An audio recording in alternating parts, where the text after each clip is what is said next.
We're the generation that doesn't want relationships. We want a second cup of coffee in our Instagrams of lazy Saturday mornings. We want a second pair of shoes in the artsy pictures we take off our feet. We want that Facebook official relationship that everyone can like and comment on. We want the post that wins relationship goals. We want that date for Sunday morning brunch, someone to drown our sorrows for the Monday blues. We want that Taco Tuesday partner, someone to text us good morning on a Wednesday. We want a +1 for all the weddings we keep getting invited to. How did they do it? How did they find their happily ever after? But we're the generation that doesn't want a relationship.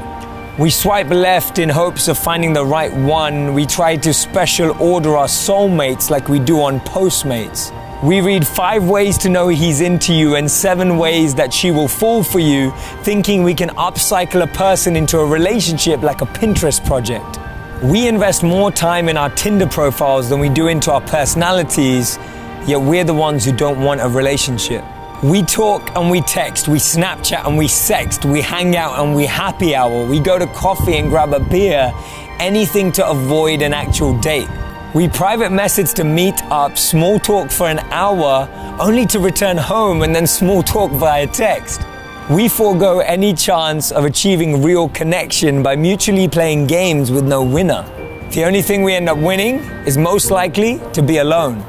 We want the facade of a relationship without the work of a relationship. We want the hand-holding without the eye contact. We want the teasing without the serious conversations. We want the pretty promise without the actual commitment. We want to celebrate the anniversaries without the 365 days that lead up to them. We want the happily ever after without the effort in the here and now. We want to have deep connections but still keep things shallow. We want that World Series kind of love without willing to go to bat. We want someone to hold our hands, but we don't want to put the power to hurt us in their hands.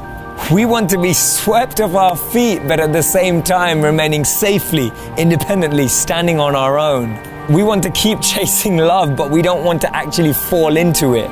We don't want relationships, we want friends with benefits. We want Netflix and chill and nudes on Tinder. We want everything that will give us the illusion of a relationship without an actual relationship. We want the rewards with no risk. We want the payout with no cost. We want to connect enough but not too much. We want to commit a little but not a lot. We take it slow, we see where it goes. We don't want to label things, we just go with the flow.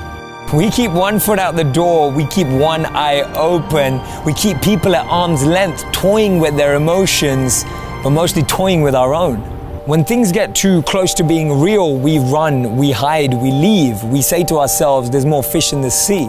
We want the downloadable person that's a perfect fit, just like an app that you can update whenever there's a hitch. Compartmentalize into a folder that we can delete when we have no more need for it. We don't want to unpack our baggage, or worse, help someone unpack theirs. We hide everything behind an Instagram filter. We choose a Netflix show over a real conversation. We feel entitled to love like we feel entitled to full-time jobs out of college. We want a placeholder, not a person. We want a warm body, not a partner. We want someone to eat with while we scroll through our newsfeed. See, what we need to recognize is that the things that we truly want, the things that are deeply meaningful, the things that are genuinely fulfilling, all require patience. They all require work. They all require energy. See, the challenge is we all want to be with someone who makes us happy, when what we need to do is be someone who makes us happy. We sit with our friends discussing the rules, but no one even knows what game we're trying to play. Because the problem with our generation not wanting relationships is that at the end of the day, we actually do.